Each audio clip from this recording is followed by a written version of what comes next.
Hey kid, don't ever let them get inside your head. They'll tell you what to do in life instead of everything you know that you could get. Good morning, randos. Welcome to the next motovlog. We are heading to Throttle Co. for Kickstands and Coffee. Maybe test ride a bike or two. They've got some new things in, like the new Royal Enfield Hunter 350. And I know, why do I want to test ride a bike smaller than the Rebel? Well, just because it's a smaller displacement doesn't mean it's any less fun. So I hope everyone's having a good day.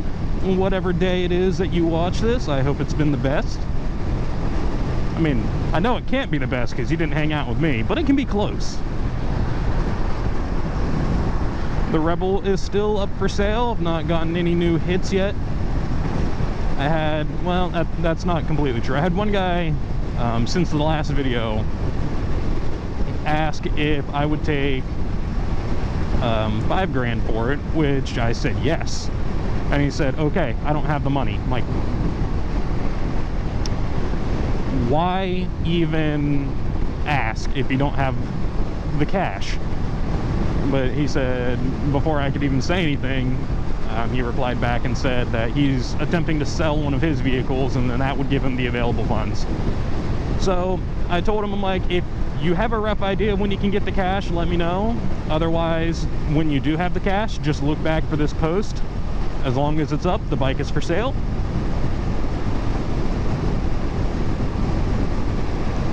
And I will say that was still, despite him like, why are you messaging me if you don't have the money? He was still better than a lot of the other people that have messaged me. The first dude was like, I'm gonna come get it tomorrow for $3 grand. I'm like, no. And then I asked him to, you know, I dropped the price to $5 grand. And then he said, you'll sell it to me for $4 grand. I'm like, no, that's still too low. Honestly, I would have taken the $4 grand if he wasn't such a cock muncher with his attitude and the way he was approaching it. So since my last video came out where I went to Ohio Bike Week and test rode a couple of bikes, including the Pan America and the Sportster S, you know, both of them have that 1275 Rev Max engine in them. A couple of my friends have been just trying to talk me into getting the Pan America. They think that based on my reactions riding that bike, that it's the bike for me. And you know, I can't tell them they're wrong because that bike was so much fun. Insane amounts of fun. But I don't know if I would be comfortable on it for 6 to 10 hours of riding in a day. And I'm looking for a bike that I'll be remotely comfortable on for that time duration. That I don't want to have to heavily modify immediately for that, which I'm sure I wouldn't, but you know, I'd need crash guards, highway pegs, which I'll probably be have to put on any bike I get. I would probably have to, even on the Special, I'd probably have to do the lower seat on the Special because I am in fact just that short. I have a very short inseam. I think I have like a 29-inch inseam. It's been years since I've been measured, and I don't remember the best on that because it was, to me, insignificant information at the time.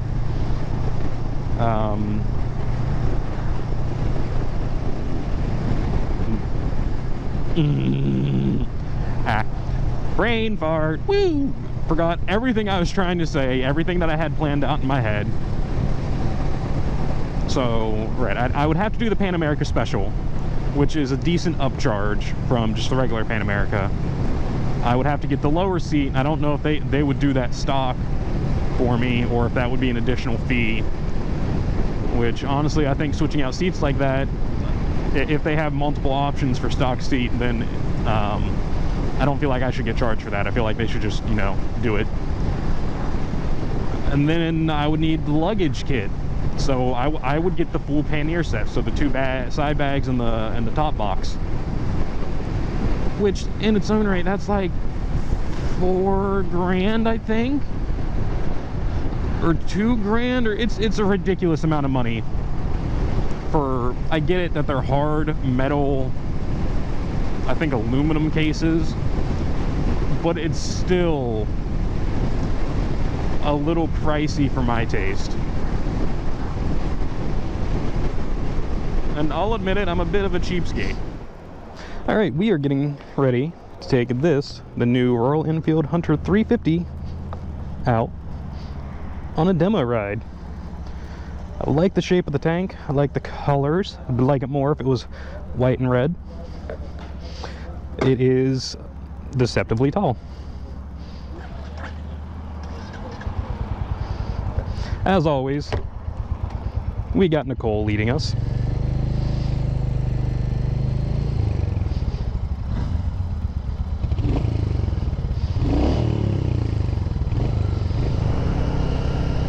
All right, let's adjust the mirrors a little bit for me. That'll work.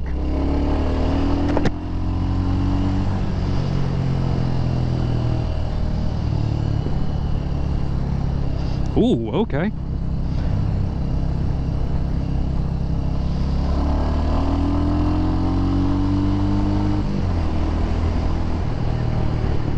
All right, I'm not a fan of the placement of the gauge. I have to really look down to see it. I do like, it shows you the fuel, it shows you the miles, it shows you the gear.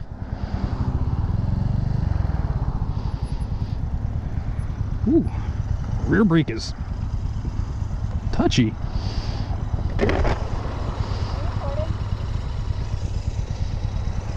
Now, yes.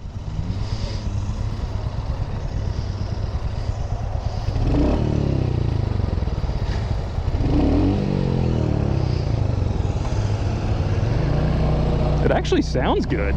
It's pretty responsive in the throttle by the feeling of it.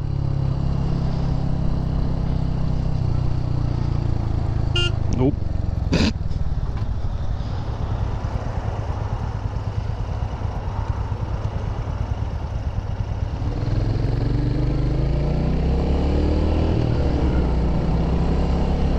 So handling, it handles very nimbly. Or it's very easy to get this thing to move around with counter steering, and then just messing with the bars a little bit, getting a little wobbly, not hard to do. It's got what feels kind of like rear foot controls, so it's definitely got a much sportier, aggressive riding position because I am leaned forward. I would say my hands are probably about equal with where my belly button is. It does have a fairly comfortable and firm feeling seat. Brakes are feeling a little aggressive, especially the rear brake. The rear brake felt really aggressive to me. Yeah, this bike is almost effortless to maneuver.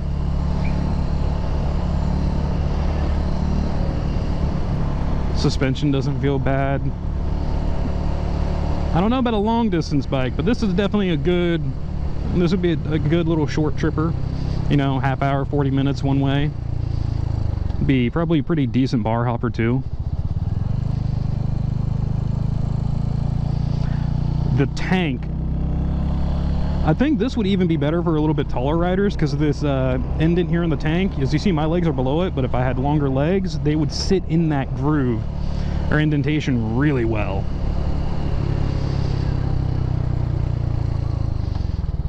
Man, even though it's a small bike with a stock exhaust, but that stock exhaust sounds good.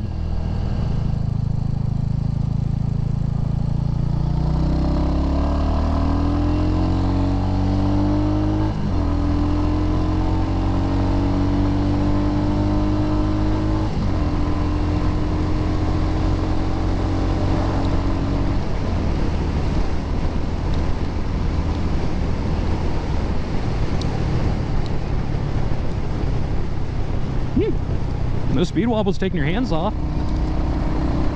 Fifth gear feels good. I don't know if it's a fifth gear overdrive like the Meteor is.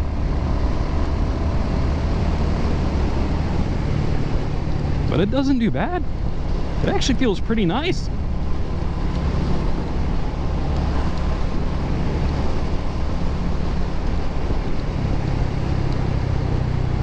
Just got to be a little... Okay, that's how to do it with the brakes.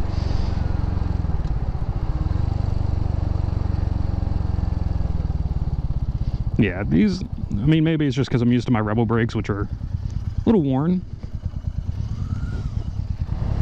Can we stand on this? I don't know. Standing on it, rear control standing feels, yeah, it doesn't feel great. I'm too forward leaned for that with the riding triangle. Let's hit this bump. Oh yeah, it didn't really feel it. Gentle swerving does it just fine. Aggressive swerving. Swerving. I don't English very well. Now, this is a nice little bike.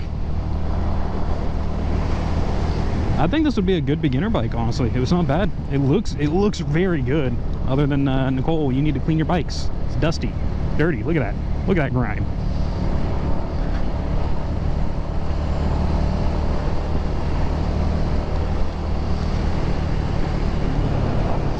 Although I feel like the wheels might be a little thin. I feel like a slightly fatter front wheel and rear wheel might be a little nicer. Although that could very well just be a biased opinion because I'm so used to my Rebel. I mean, cruising at third gear, about 40, little over 40, feels fine. Cruising in, well, granted, it is a 5-speed, but cruising in third gear around 40 on the Rebel does not feel nor sound right. I like it. You know, if I was just if I lived in city, in town, and was riding roads like these all the time, this would be perfect.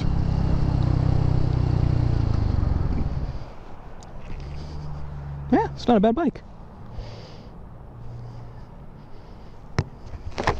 It's fun. Yeah. It's really comfortable. I like this. That's definitely going to be nicer for somebody with either longer legs or is taller.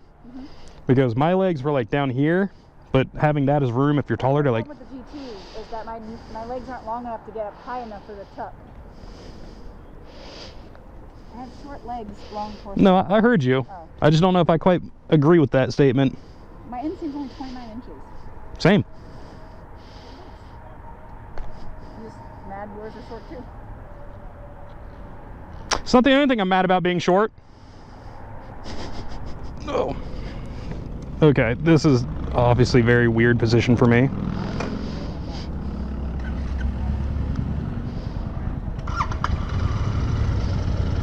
I mean, I'm flat-footing it, but I feel like I shouldn't be flat-footing it. Oh, God. Hold up. How the fuck am I sitting on this? This is very, very forward-leaning.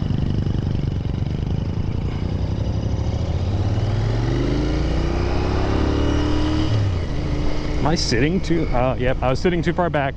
I was sitting way too far back. I was sitting on the passenger part of the seat. I was sitting like this. I was like, why do I feel like I'm laying down? It's because I'm an idiot.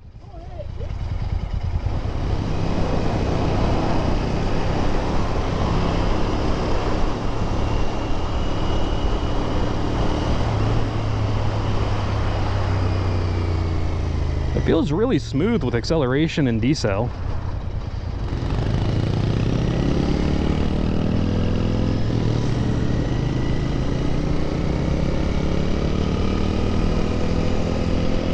Oh yeah, this thing handles well. Whatever, okay, that was a little stiffer than I would have thought.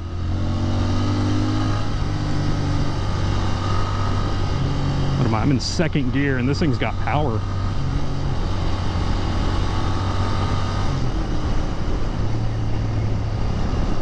Ooh, okay.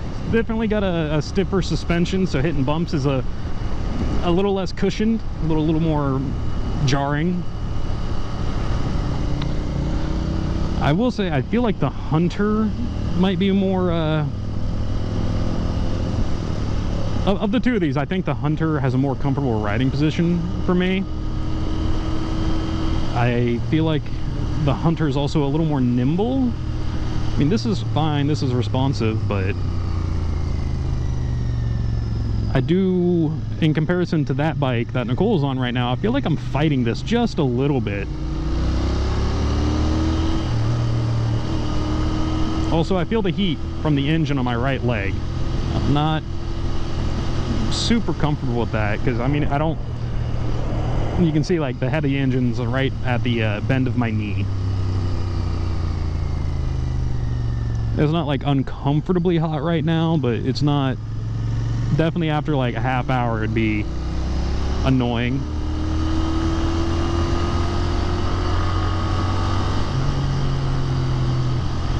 And I'm definitely have a lot of pressure on the palms of my hand, because that's, you know, what's holding my upper body up, not my back.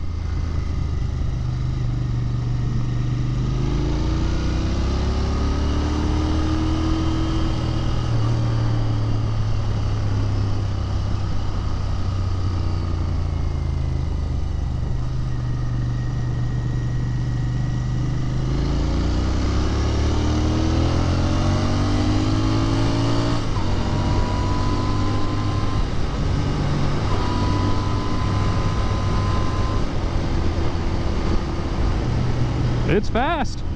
I'm short shifting it and it's still just going, so that's cool. All right,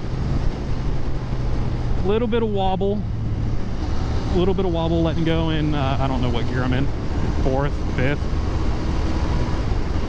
Oh, okay, this is a 6-speed. Oh, buddy, this bike has speed. There is no questioning that.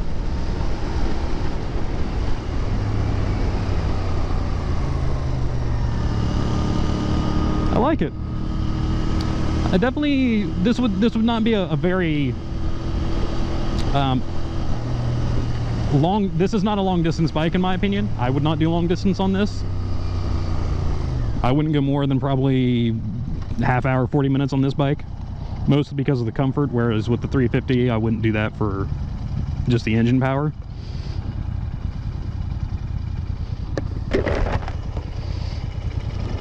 But yeah, like my knee's right here hitting this, which I know is meant to keep your leg from touching it, but I feel a lot of heat. But yeah, no, I mean, it's not a bad bike. I don't know if I would recommend this for someone brand new to riding, not because it's too powerful, but just because of the ergonomics, the riding position. It's aggressive, and it's going to put a lot of pressure on their hands and their shoulders with like riding. I mean, hell, I can almost do push-ups off of this thing with my riding position. I like it, don't get me wrong. And this bike, I definitely didn't tap into the power at all, but this bike has some power. I think it could easily, I think you could very easily hit 90 miles an hour on this without too much trouble. Whereas on my Rebel, you know, you gotta work the Rebel to do it. I do like that this has attack. I do know that I understand why people like that. I didn't used to know why, but I do understand why people like that, because being in certain rev ranges tells you whether you're in too low or too high of a gear. All right, that was, where's the kickstand?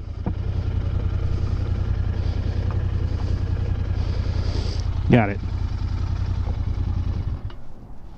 Ooh. All right, now was this the GT or the INT? The GT, okay.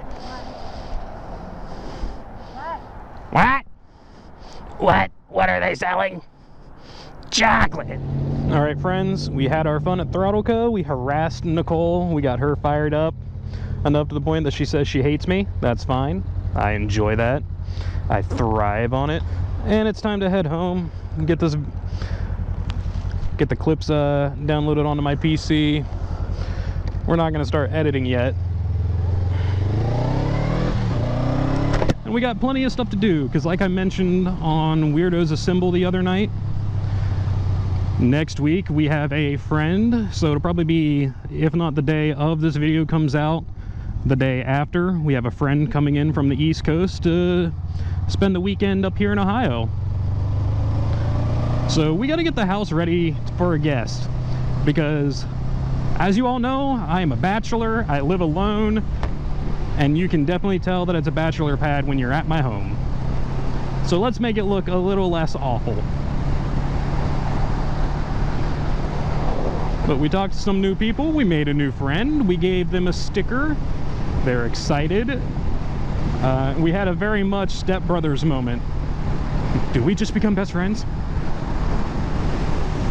So we had fun, we made a new friend, we had a stepbrothers moment, and if you know the moment, I don't need to insert the clip, but for those of you who are uninitiated, here it is. What?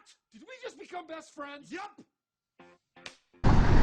And what's funny is the first thing Nicole said when Matt and I started talking was, don't be his friend, be mean to him, be rude. We don't like Aaron. Of course, she's, you know, harassing me back for harassing her, as is the friendship I have with most people. That's just how it goes, and it's all fine, it's all fun, good and games. So if you're interested in Royal Enfields or Moto Guzzi's, head on over to Throttle Co. Do a test ride. They got a nice little like 5-mile-ish loop. It's about 10-15 minutes. You get a little bit of curvy country road, you get some urban exploration, you get some nice tight right corners, and then if there's no one in front of you and you're feeling froggy, you can get the bike up to speed on a long straight stretch. So you get a decent feel for the bikes. I think most of the bikes I've ridden are pretty awesome, I would say so far. Probably my least favorite motorcycle there that I have ridden was probably the one from this video today, the what is it, Continental GT. And it's not a bad bike, it's just I wasn't super comfortable with the riding position. I didn't feel great on it, and sure, if I rode it enough that would probably change, but I do like the standard cruiser position of riding the most. So for now I'm going to stick with that, although the sport riding position on the V100 is the exception. And a lot of that is in part because that bike is just so freaking fantastic. But that will do it for this one. I appreciate everyone for coming, watching the video, dropping a comment, dropping, you know, whatever you wanted to say in the Premiere chat, in the comment section. Love y'all, and I'll see everybody in the next one.